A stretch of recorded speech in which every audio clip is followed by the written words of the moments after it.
how many hours are in your day? Because I have 24. And the fact that you somehow consume all of this content we talk about with these lists, you read thousands of comments, you got your fantasy shit on lock. Like, how are you accomplishing all of this that we're discussing here? I sleep in February.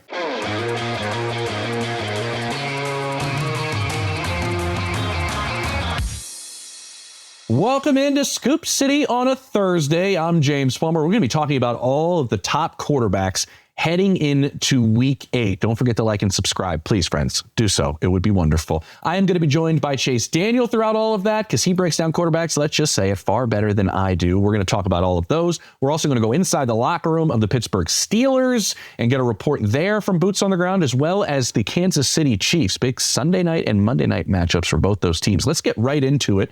Bring Chase Daniel in, and we're going to talk about the stock report of these quarterbacks, Chase. These are the ones that you've had your eye on. You've been breaking down all of the film. I'm going to start at the top with many people, and I would say almost unanimously inside the Dallas Cowboys building, believe Dak Prescott is playing at an MVP level right now. When you watch the film, the first thing that jumps out to you is what?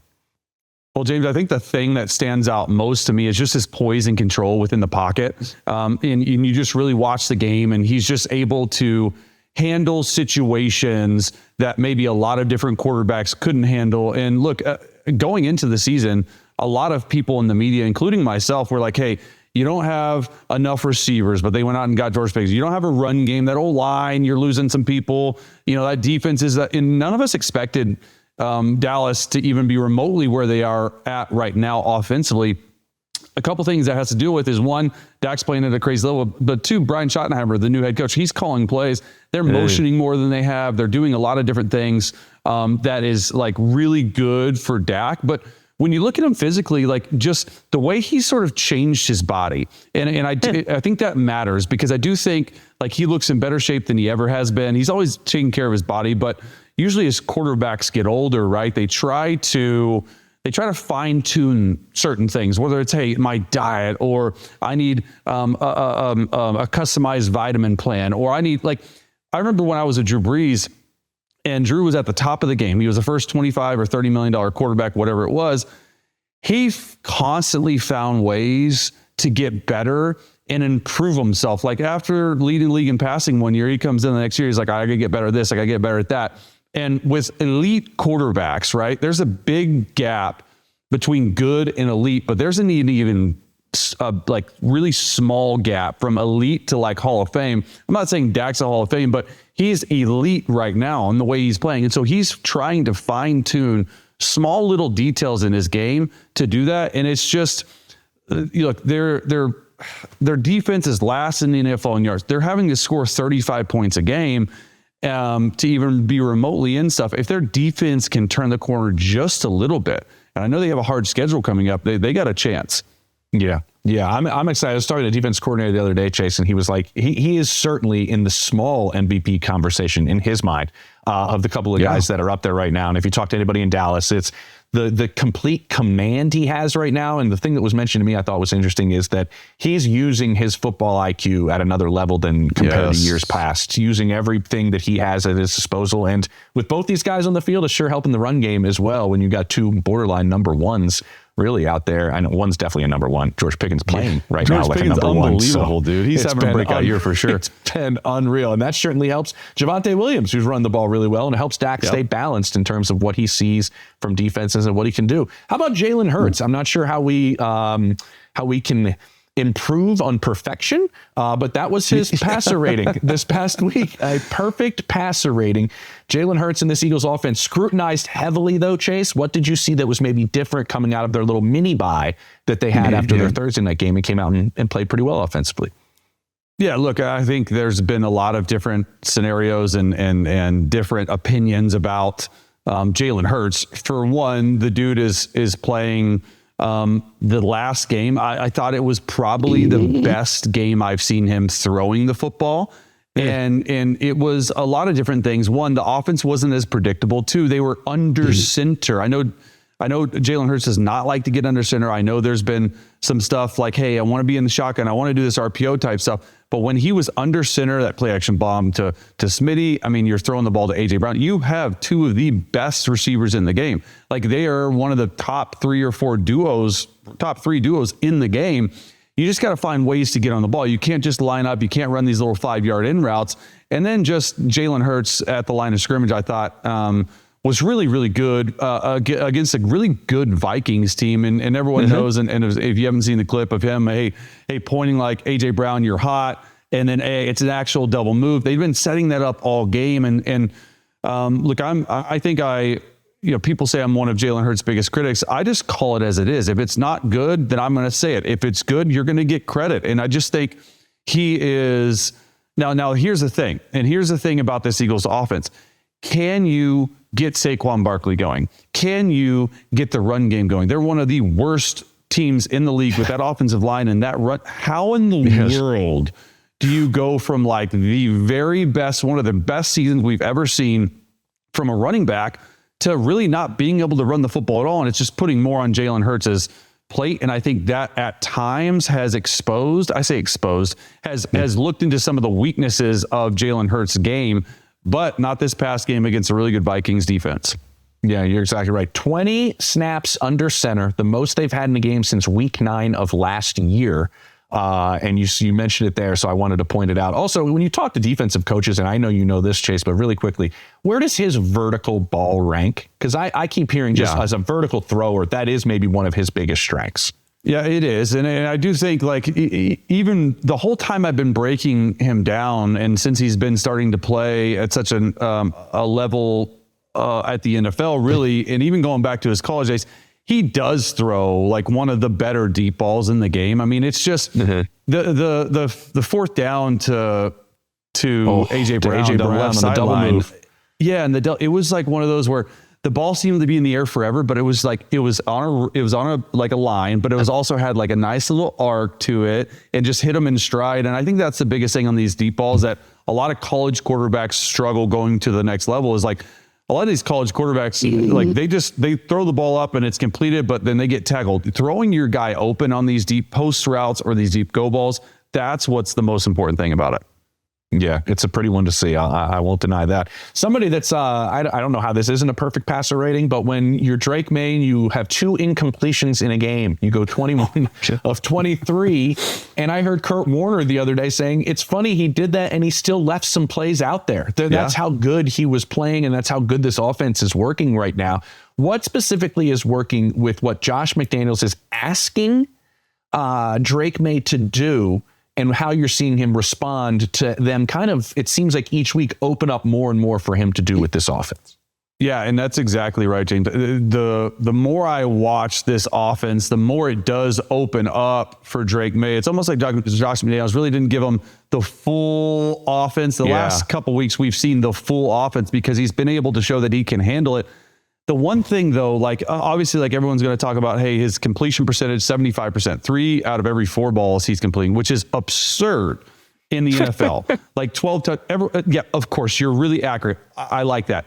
The one thing that's probably stood out to me more than anything is his ability to get hit in the pocket and to still be able to deliver footballs. Dan Orlowski called him Ben Roethlisberger. I don't know if he's that, but what I do know... That's a big dude right there. That's a big dude. What I do know with Drake Maye is like the creativity in the pocket. That's what stands out. He's not taking a ton of sacks. He's able to move around in the pocket and find new platforms and new places to throw. And then here's the thing.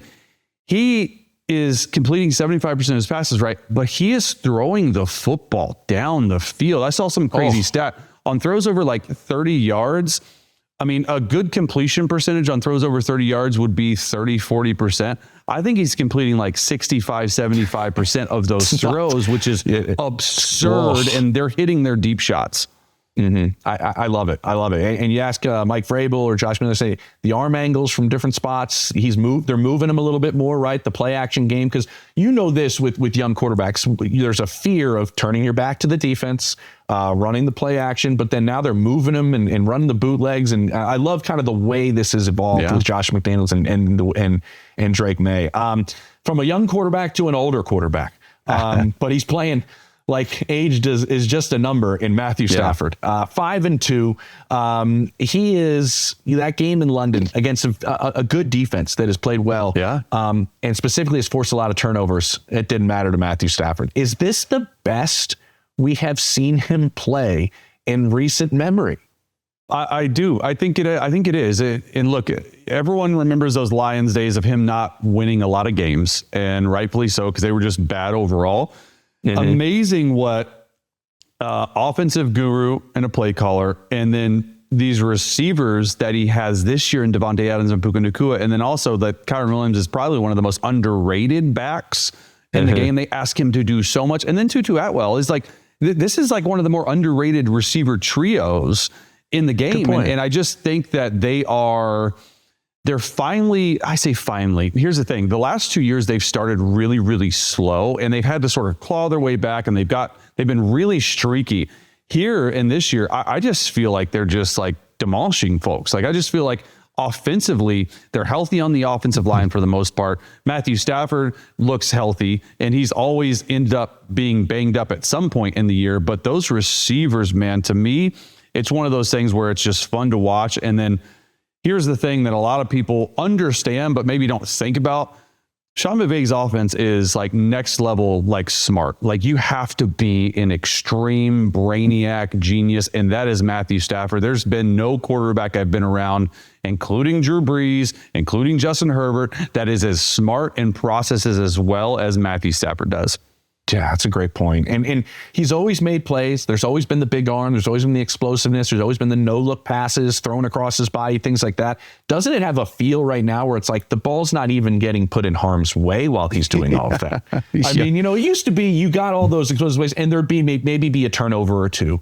Also in Detroit, he was always forced to make plays because they were probably playing from behind. But right now, it's just like the ball is safe. He's making creative plays. He's accurate. It's been unbelievable to watch, and that division is outstanding. 3 teams at 5-2. To finish things out, the red hot, I don't know if that's a sentence a lot of people have said in recent memory, the red hot Chicago Bears, 4-2. Unbelievable. 4 straight. They're going to face the Ravens.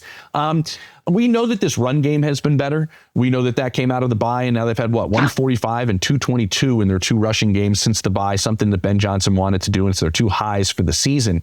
Obviously, that helps a young quarterback, but how are you seeing Caleb Williams come along? Because I know everybody's fascinated by this one, Chase, because the stats are almost through 6 games identical to last year, but you see him as a better player than he was last year. Oh, it's not even close, in my opinion. Like, the stats might be the same, but if you watch and you break down what this offense is trying to do, one, make no mistake about it, they are a run-first team, and they have been scheming up things left and right for like Swift and all these guys to get rolling. And I do think it's one of those things where you watch the Bears, and there's a physicality about them offensively. James, not defensively, offensively. And it finally looks like a Detroit Lions run game scheme. They've sort of figured out, hey, this is our identity. And when you look at Caleb, right, like less than 60% of his passes in 3 consecutive games have been completed, but he's not making the big mistake. And people out there have to understand that progress isn't always just like, oh, we're going up. It can be linear. It can go down. It can go, it's not linear. It can go up. It can go down. It can go up. It can go. It's not like, oh, you're just going to be here the whole time. And I probably see it a little bit different, but these Chicago Bear fans are like, hey, this. I mean, dude, you're 4-2. You're 4-2. You've won 4 straight games. Shut up. Like, it'll be fine. I do think that this is it's a good problem to have when you feel, and I'm sure Caleb feels and Ben Johnson feels, that your quarterback's not playing up to the way he can play, and you're still 4-0 in the last 4, and you've still got this run game, and your defense still leads the league in takeaways. So that is a good thing, because Caleb is just going to continue to get better. And if they do, it's a very tough division, but I mean, things are getting spicy and crazy in Chicago, man. It's impressive. I love it. I mean, it seems like the offensive line has come and gelled together, specifically in that run game. You look at the yards before contact. I mean, the last two games, it's over 4 yards before contact. I mean, that's impressive of the big boys up front. And he has been good against the blitz. I would say that's something Caleb has done pretty well. It's been pretty good against the blitz, and I think that's a spot you could also crap out of him, and it was impressive to he really was. There were free runners left and right, and it was like, all right, man, you got it.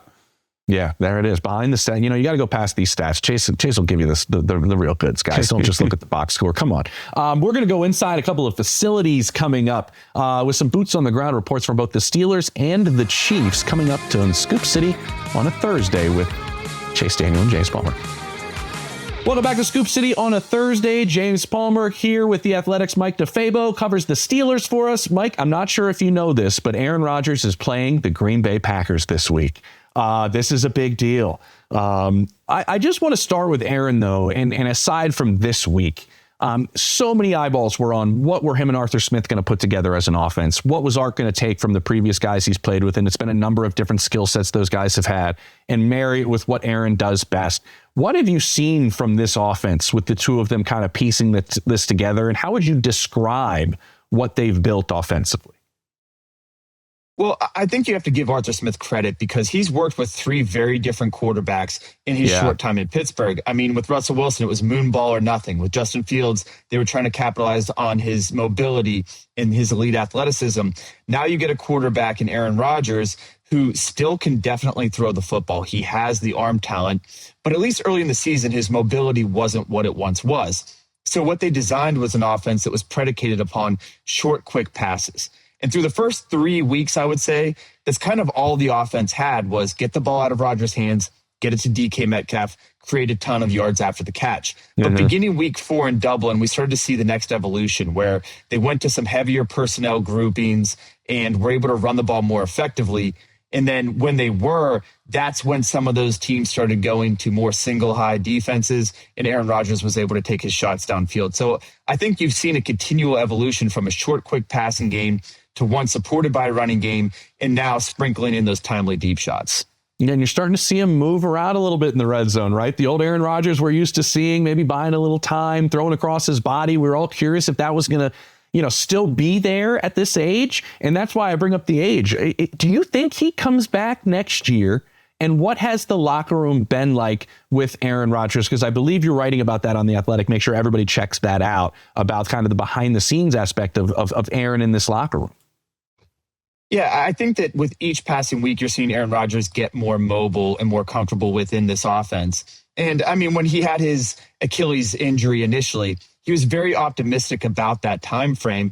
And I think in some senses, it created unrealistic expectations. For most players, this is really a 2-year recovery before they start really feeling like themselves, no matter what age they are. So I think now that he's further removed from that Achilles injury, you're starting to see some of that mobility return. And that's important because the Steelers like to play under center with some of their heavy packages. And within that, you're going to need a quarterback who can bootleg out of the pocket on some of those keepers. And he's thrown a couple touchdowns in those instances.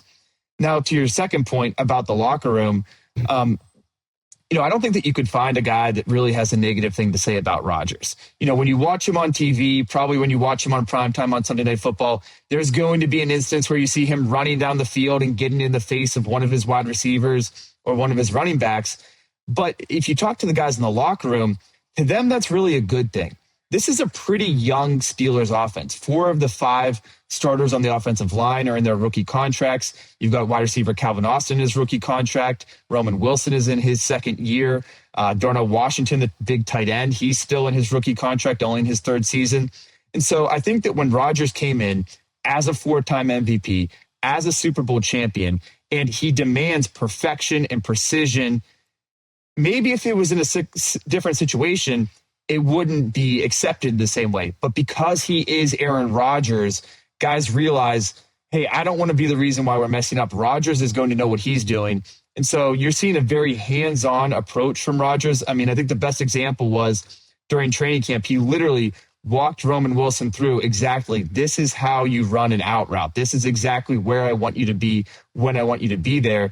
And because of that, I think it's kind of raising the bar for the whole offense as a whole.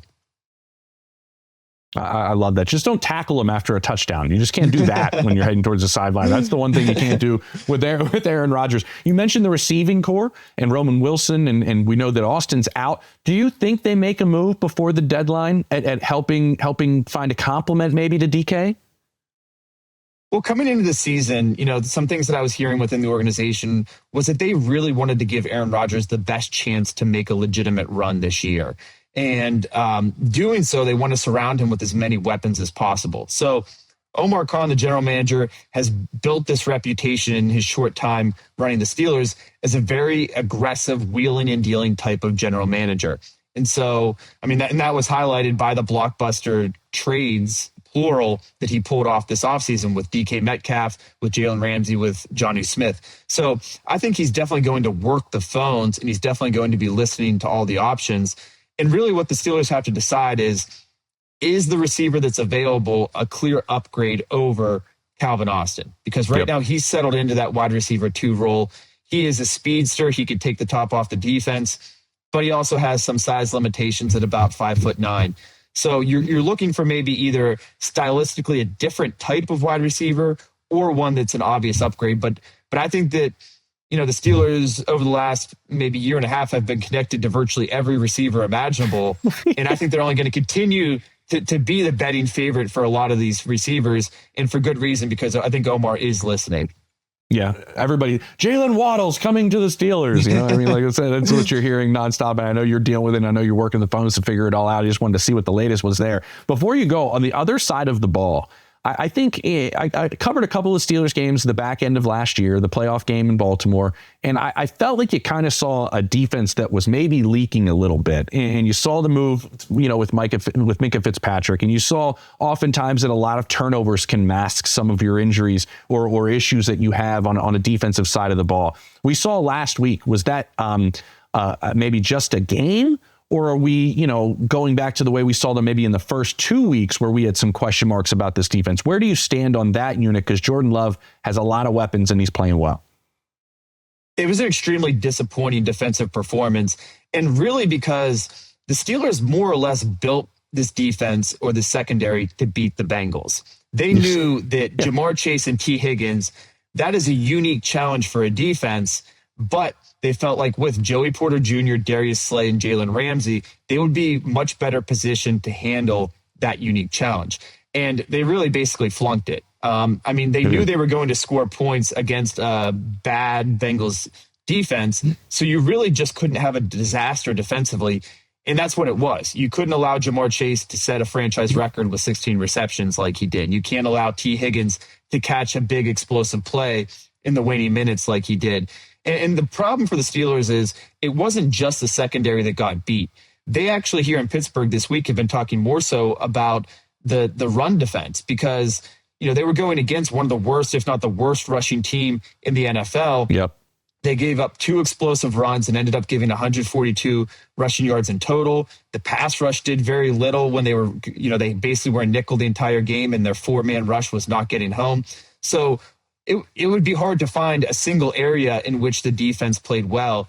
And, this is a defense that for the 4th consecutive year is the highest paid in the league. And in a world where expectations are tied to compensation, the Steelers have not yet met their standard. Yeah, that's perfectly put, perfectly said. I don't root for anybody in the NFL, Mike. I don't, pick winners. But in your game, I do want to see the Steelers win solely for you and everybody else in that post-game press conference with Aaron Rodgers to see what could possibly transpire if he beats this Packers team. I know you'll be in there. Do you think he'll say something very quickly? Do you think he will stay the way he's been this week? Or do you think it will be maybe a little different post-game? I think he has respect and he wants to be remembered as a legend in Green Bay. So I don't think that he'll say anything that's really insulting. But I think it was very different the way that he... Going into the Jets game, he said, it's week one, acted like it was no big deal. Then when he won, his tune changed and he said, I was happy to beat everyone associated with the Jets. So we will have to see if there's a change in tone depending on the result of the game. It's going to be fun. You'll be there. Everybody read Mike's stuff at The Athletic. It's outstanding, covering the Steelers better than anyone. Mike, thank you for stopping by, man. Absolutely. Thank you so much for having me here. All right, moving right along from Sunday night to Monday night, it's going to be the Chiefs and the Commanders. No Jaden Daniels for Washington, but we do have, he is participating in the game on Monday. Jesse Newell joining us from The Athletic, covers the Chiefs. Chase, we wanted to talk Chiefs. Actually, Jesse, Chase wanted to talk Chiefs for an extended period of time here. He left himself some Patrick Mahomes. Listen, I just want this perspective because you're the one in the building. You're the one in the locker room. Is there a vibe switch with Patrick the last couple of weeks, knowing that, you saw the way they played with Worthy back and now he has Rashi back? Is there a different just vibe to the guy who, I don't know, might be the front runner for the MVP now? Yeah, he is front runner for the MVP right now. And interesting to get Chase's take on this since he's been so close with Patrick. But we actually just talked to Patrick earlier this week about it. And he gave some of the obvious reasons for this comfort level you're talking about, James, which was the offensive line is playing better, so he feels comfortable in the pocket. And obviously all the weapons are back, which he hasn't had here for a couple of years. But I thought the interesting thing he said, he actually pointed back to a throw he made against Jacksonville, which was he went back in the offseason and kind of self-evaluated himself.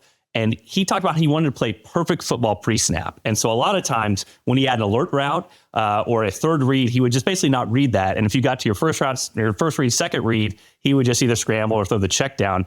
But when he rewatched film, he's like, wait a minute. Sometimes even if they're playing cover 2 or whatever, and this route isn't supposed to be open, it ends up open because these other defenders do weird things after the snap, just like Patrick Mahomes does weird things after the snap. So this particular one against the Jaguars, it was interesting. He finds Tyquan Thornton down the field for a 34-yard gain. It actually was an alert read, but he gets back to it on his third read here. And so he actually talked about not overthinking, not wanting to be so perfect with every part of his game plan. And so I'd be interested to hear what Chase says, just because he's been around Pat so often and watches the same film that we do. But he's credited that a lot too as well. He's letting the game play out and not thinking as much or not overthinking, not trying to play perfect. And because of that, we're seeing a very high level from him. Yeah, I mean, that's sort of fascinating insight, because when I think back on my time with Andy Reid, right, and I think back on every situation that I've had with him, and I go back to these alert reads you're talking about, it when you say that, it makes sense because I'm watching the film. Like, Andy Reid's very much hey, cover 2, you're gonna throw here. Cover 3, you're gonna throw here. Cover 4, you're gonna throw here, and we're gonna build it into the play. But there's all these alert routes that are either going through the middle of the field or maybe a go ball on the outside. And a lot of times I remember, like, even Alex Smith, it's just like, okay, pure progression. Hey, all right, cover 2, I'm working here, 1 to 2 to run. To cover 4, hey, it's the corner route to the flat route, here, go to run. But what's interesting is the longer you get into that scheme, it's become more of a pure progression scheme, meaning like, hey, in cover 2, I never expect a deep cross route, which they run a lot of, whether it be with Kelsey or Worthy, or they're just streaking across the field. That shouldn't be open in cover 2 because that corner should be sitting there. But in reality, it's really, hey, if it's open, throw it to him. And I feel like that's sort of what Mahomes has sort of started getting to. Obviously, for me, it's that offensive line. But Jesse, can you talk a little bit more about having all 3 of their stud receivers together finally, right? Hollywood Brown, Xavier Worthy, Rashee Rice makes a huge deal. And then all 3 of those guys are opening it up for Travis Kelce, who's having probably a little bit better year than some people thought when they're like, oh, hey, he's washed, he's all this, he's that, right? But how has that been in the locker room and in practice? I mean, it's been a long time coming. They really hadn't put them all together.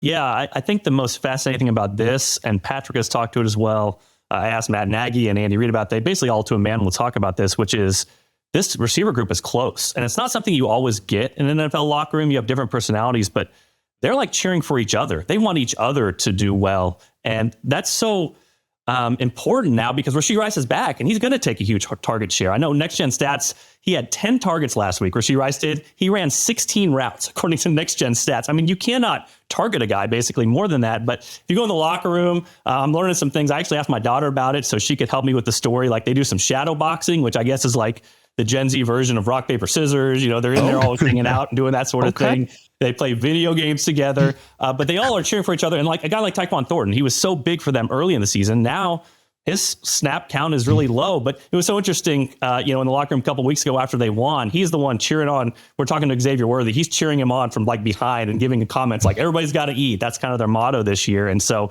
this group getting along so well, I think is so important. But to your point, Chase, I think what it does for them so well, the Chiefs and how they scheme with Matt Nagy and Andy Reid and passing game coordinator Joe Blameyer. Not only do they test you vertically now with some of the weapons they have and with the scheme that they have, but now with Rashee Rice, it's also horizontally. So it's really difficult to cover the whole field with the Chiefs now because of the weapons they have. And I think that's why you saw so many open receivers running against the Raiders last week.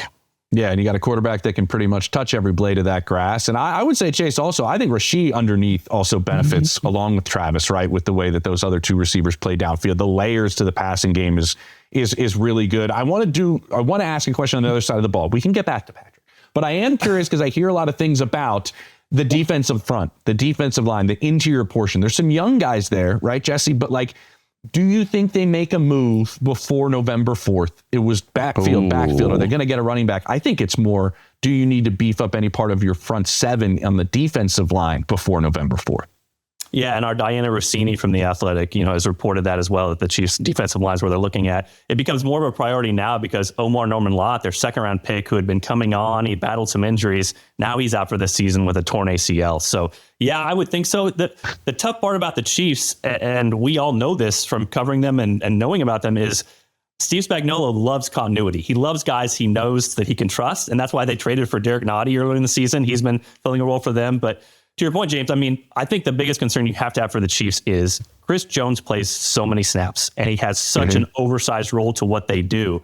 How thin can you be there and still allow Chris Jones to be really good in the third quarter and the fourth quarter down the end of the season? And so, yeah, I think it makes sense to go out and get somebody. Now, how quickly they can fit him in the scheme is a question, but there's also always former guys out there that have played for the Chiefs that potentially they can bring back, like a Derek Nottie. So I know the one that comes to fans' mind a lot is like Colin Saunders or the Jaguars. Who knows if the Jaguars won't help out the Chiefs in this instance, that sort of thing. But they could use another body there. And I think the biggest reason is just right now, the biggest concern I think defensively you'd have to have is what if Chris Jones went down or what if he's just getting too many snaps out there? You want him healthy, productive, and obviously productive at the end of the games. And right now, that depth is sort of testing that.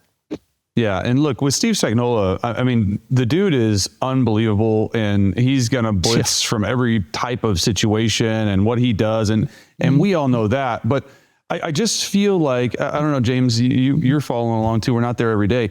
I just feel like the Chiefs have sort of just I know kicked it into gear, maybe is not the right word, but they found something maybe on offense 2 years ago in 2022, because I'm breaking down Mahomes' film and I'm like, hey, this is easily the best he's played since the 2022 season. And you said something, Jesse, about pre-snap. And I think that's what Mahomes had to do in 2023 and 2024, that you weren't seeing these big plays down the field.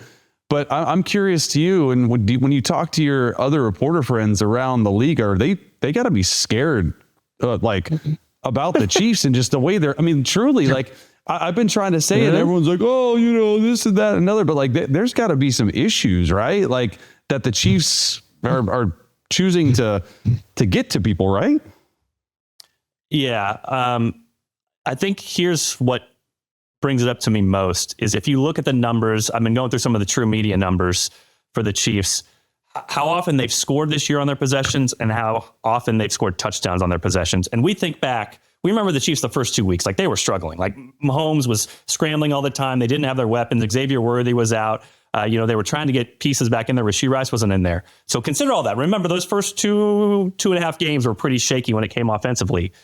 Score percentage, they're scoring on 53% of their possessions this year. It's their best mark since 2018, which is Mahomes' first year.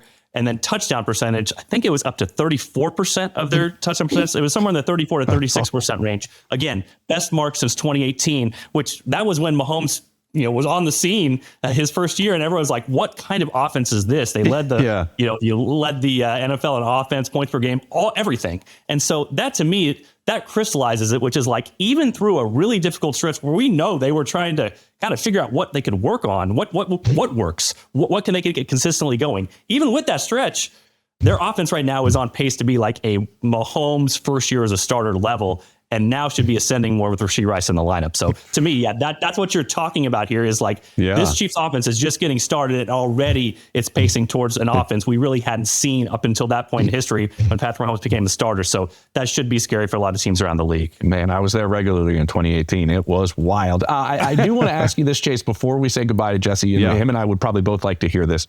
Patrick at the line of scrimmage with the fake call, the dummy call that we all heard, so good. Tony Romo talking over. I know Jesse and everybody had a good time with Patrick talking about it, and it's a State Farm commercial. It's got my acting chops are going. Can you kind of take us behind the scenes in terms of practice, how Andy let some of these things go? I know there's a lot tried there, as opposed to maybe some other buildings on the practice field that maybe all of it doesn't reach Sunday, but he lets his players try these things and him and the staff come up with them. Yeah, I mean, even 2013, 2014, 2015, when I was there, the first 3 years of his, like the Andy Reid regime, it was something where like, hey, no idea is a bad idea. It just better work in the game. And that's what he would tell us. And it's just like, all right, like, so like, it just empowers your players a little bit. And just going to the Mahomes one, like, I'd completely forgotten about it, but that's just so genius. Like you're faking out a faker.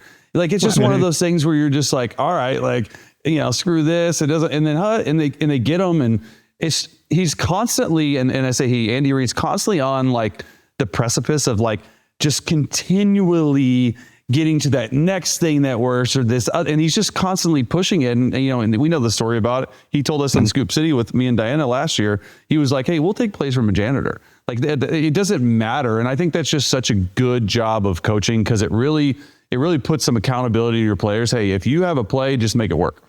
Yeah, I love it. I love it. Guys, I talked to Patrick Mahomes earlier this week. I asked him his favorite play he's gotten into the playbook, and he said that he got the original Tom and Jerry, the touchdown they scored on against the 49ers. He was like, and one day in practice, he was like, what if we throw it to the guy we faked it to? And he said the next day, Andy Reid had that play written up and it was ready to go. So it changed a little bit over time, but if he looks down at his championship ring, the Chiefs have that Tom and Jerry play written on there. That goes back a little bit to Patrick Mahomes and the freedom that Andy Reid gives his players to come up with plays. I love it. It also makes practice fresh, right, Chase? It makes practice fun when you're playing seasons as long as the Kansas City Chiefs are with Andy Reid. He makes sure everybody lets their personality be seen. Jesse, thank you for joining us. Coming up, we're going to have Jake Seeley talking a little fantasy football and his favorite wrestling entrances, I guess. We'll see what he's got there. Coming up next on Scoop City. All right, well, back to Scoop City on a Thursday. James Palmer with you, and I missed him. Last week. Jake Seeley, our fantasy expert at The Athletic, joins me now, and we always talk a little something of a list before we get to our fantasy chit-chat. I know nothing about this list. Last week, I loved the list. One-hit wonders of the 90s? Let's go. By the way, also sneaky great movie, That Thing You Do. This is wrestling entrances, I believe, right? Yes. Okay. Yeah. Have at it, Jake. This is yours. I don't need to have at it. I'd rather hear what you really liked about the one-hit wonders, because that got a lot of more hate. This just got, normally it's, Jake, your takes are terrible. Like milk before the cereal. They were like, you're bat, you know what, crazy. This week with the wrestler entrances, I gotta like, this is an awesome list. This takes me back. So if you don't know anything about it, I'd rather hear you complain about my 90s list. That'd be more not going to fun. complain. I want to contribute something. I had a buddy who worked for Hyatt, right? He was like an executive at Hyatt, and the WWE uses Hyatt for all of their hotels. So when we were living in Atlanta, WrestleMania was at the Georgia Dome, and he had a suite, and he said, why don't you come to WrestleMania with me? Me, knowing nothing about wrestling, said, sure, let's do it. Wings, beer, all free, and a suite. Let's go. I get a phone call from my wife. Meg's like, are you coming home at some point? I'm like, Meg, we are 4 hours in, and I haven't even seen a wrestler I know yet. It is the longest extravaganza ever. Really, but I wanted to chime into your thing, because all of a sudden, I got so much energy in me when The Rock walked out, i.e. not even wrestling, just making an appearance. Just to talk. You could feel it. Just the entrance, the walk. It was unbelievable. He, again, did not wrestle, but it was. So I get the love of the entrances, because I was on the edge of my seat, maybe because I hadn't seen anything I recognized yet. But I get it, because The Rock just looked at people. See, that's what that's the thing. And it's it like, was that's why. So my entrances list, like a lot of people are like, oh, where's Bret Hart? I'm like, you know what? I get it, like his look, but like I include everything. It's just like the songs, like what they did when they came out, which is why I put Triple H number one. He was the showmanship of entrances, the consistency, and the big stage like WrestleMania, coming out with skulls and hammers and stuff like that. That's why. Like it just, you can't beat that. Okay, I get it. I understand. These guys are entertainers, and that's why I'm a big John Cena movie fan. I got tickets to his final December 13th in DC. We're driving up. Oh, really? His final match. Yeah. Wow. You think you'll cry? No. Okay. Just curious. Let's get to some fantasy chit chat here. The top of your list of what you sent me was Tez Johnson. I mean, first off, one of the most fun plays we've seen, the touchdown, maybe of this season, of everything he did up and over and everywhere he went. We all are looking at Mike Evans is out. Tragically, I'll even use that term that 11 consecutive seasons of 1,000 yards are over. I would say probably in fantasy, this is just a guy you knew exactly what you were getting each and every single season. It's a shame that comes to an end. Chris Godwin has still been banged up. Emeka Egbuka still has that hamstring injury in a sense. What are your thoughts on Tez Johnson? So I'm aggressive for Tez Johnson for this week, but also in fantasy, I'm going to just take the chance on the upside if. And why I say if is because the big thing you just brought up Chris Godwin, who's supposed to be, as you know, back after the bye. But what is Chris Godwin at this point? Like we saw him earlier this year coming back. 90%, I would say, of what the Chris Godwin we used to know. And now with the aggravation to the same injury, to the same leg, I know he didn't full break it, but it's the same injury issue. Is like, what is he when he even comes back? And the reason I'll go after Tez Johnson is because even if you drop him in 3 weeks, because Chris Godwin's a factor, it's fine. But the upside of Tez Johnson, it's not just that play. It's the fact that I compared him to, it's not 1-for-1 100%, but it's very much like Tank Dell. And this is what I said in my waiver column is like, picture Tank Dell on the Buccaneers as the number 2. People will be losing their minds. Oh my God, he's going to be top 20, top 25 at worst. And that's the excitement of the potential that we have here with Tez Johnson. And that's why I'm going to chase him, because it's Baker Mayfield, because it's the offense. If Godwin's a non-factor, then Tez Johnson is going to be at least a top 35, if not potentially a top 25 wide receiver the rest of the season. And that's why I'm going for it. And I agree with you. That's a terrible way to end the potential. He would have broken the record if not for the injury, as you well know. That's a tough one. Yeah, ends up tying Jerry Rice for the longest streak of consecutive 1,000-yard seasons. That is just at any point in a player's career. He has the record for most 1,000-yard seasons to start a career, which is 11. That is a Hall of Famer and a great person. I'm not going to lie about that as well. You mentioned Tank Dell. The team that he plays on has some questions at the wide receiver position with Nico Collins in the concussion. And I think you have Christian Kirk still battling injury. Are you looking at the Iowa State boys? Are you what's the take here with CJ Stroud and his group as they were struggling to even just move the football against Seattle last week? Yeah, I'm looking at both of them, although I will say the Texans continue to make zero sense. You draft one of them in the second round, guaranteed his full contract. Somebody who, a colleague, Dane Brugler, compared to Nico Collins. I compared him to Marvin Jones, which Marvin Jones floor, like, that'd be cool. He can't even get on the damn field because they're putting him not just behind Nico Collins as like his replacement. I put that in quotes. Is that he's behind Xavier Hutchinson. They're not even giving him a chance.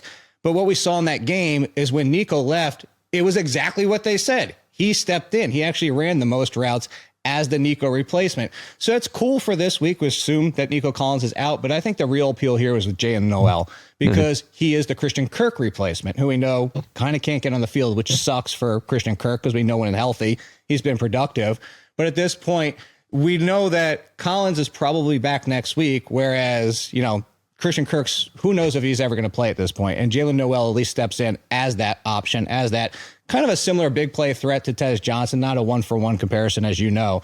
But that's why I'll chase Newell for this week. If you want to go after Higgins, that's fine. But if just rolling out there, going 1-for-1 with Hutchinson. But as you know, also, that offensive line is trash. Who's going to get the ball out quicker? Who's going to get open quicker? Who's going to get the option for when under pressure? It's going to be Jalen Newell. He doesn't have time, that being CJ Stroud, to wait for everything to open up for Jaden Higgins. Yeah, that's the tough part, too, because Jalen's also he is a vertical threat from the slot. Yeah. That's one of the things that teams liked about him the most. But you know what you need to catch the ball downfield? Your quarterback to still be standing when you're down there is a necessity to catch balls downfield. The Panthers running back conundrum, as some may describe it. Chuba Hubbard goes down. Africo Dowdle comes in, rushes for an absolutely insane number of yards, and now we have them both. What do you do, Jake? You start both of them. I know people don't want to hear this, but it's the NFL. You know, a lot of teams have already steered into having a second running back as a timeshare, 30-40% of the workload. And teams, as we've seen with the Seahawks, have done this entire year. Like, people are clamoring like, oh, Kenneth Walker's the better running back. And the entire year, the Seahawks have been like, we don't care. Like, we're going to use Charbonnet as the goal line option. And then Charbonnet has better games. And the reason I bring up the Seahawks, because I think this is going to sound crazy for people out there because it's the Panthers. They have the better version of the Seahawks in fantasy because I have we Kenneth know Walker, Jake. I have him. You know how frustrating this has been for me? Like, the guy's averaging like 4.9 yards a carry, but if it get near the red zone, I don't think you're seeing the field, buddy. I am feeling your frustration. We talked before I came on that I read every single comment in my columns, and there are still people today being like, you said Kenneth Walker was going to be a bell cow. Yeah, at the beginning of August, the reports were they want him to be a bell cow, and then he never got on the field. And by the end of August, I'm like, nope, it's not happening. It's a 50. You got to read the entire month. You can't just read like one thing and then come for me. But anyway, you think the news changes? The better version.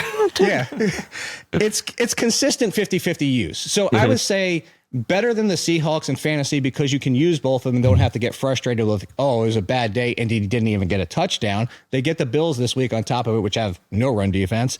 So I call them like the lesser version of Devonta Freeman and Tevin Coleman from back in the day. Like, not quite those guys because they were both potentially RB1s any given week. They're more RB2s. And in fantasy right now, I know it's frustrating because you want the clear answer. I want to know this guy's going to get 80%. Unfortunately, sometimes these are the situations, but it's good because you can use both as RB2 or 3s. Okay. I love it. I appreciate all your insight. I'm going to call you privately because my team is in a tailspin right now. We've had some injuries. We've lost 4 straight after a hot start, but CeeDee Lamb is back for me, which is a big deal. And we saw it already in his first week back, but facing Denver. I don't know. I got issues, Jake. So we'll talk. Hey. We'll talk. I'm not perfect either. My favorite home league because it's super flex and the injuries. My IR is full. I have no more people to feel like I can't even fill a full lineup right now. Yeah, IR and the number of buys this week. Do you have any advice for anybody, by the way, real quick, with all the teams that are on buys this week across the league? What should you maybe be sneakily looking for? Shoot for upside. Look, this is the thing is there's people that are ranked wide receiver 3s this week that are normally wide receiver 5s. Yeah. So the likelihood that you're going to get what you're replacing, slim to none. You might as well shoot for the break. The guys we've talked about, Tez, Jalen Newell, even Higgins, you're not going to go out there and chase or like a Rashid Shaheed's been disappointing. I'd rather just chase the upside of these guys or like anybody on the Patriots. Like, they're just going to be hit or miss any given week. So just go for the ceiling. Taking shots. Go for the Drake Maye taking shots, completing all the balls. Love it. Jake, have a wonderful weekend of football. I'll contact you privately. Outstanding show, by the way. Appreciate you, Jake Seeley. And everybody else that joined me on this Thursday on Scoop City. Chase Daniel, outstanding, breaking down all of these quarterbacks. Mike DeFabo covering the Steelers brilliantly and everything going on with Aaron Rodgers. And then you also got Jesse Newell with everything that's going on inside that building with Patrick Mahomes and an offense that we think might be on its way to maybe Santa Clara again. We'll see, it's early, but thank you, everybody, for joining us. Enjoy your weekend of football. I'm James Palmer. Thanks for watching Scoop City. Don't forget to like, subscribe, and feel free to leave a comment. New episodes of Scoop City drop every Monday, Wednesday, and Thursday.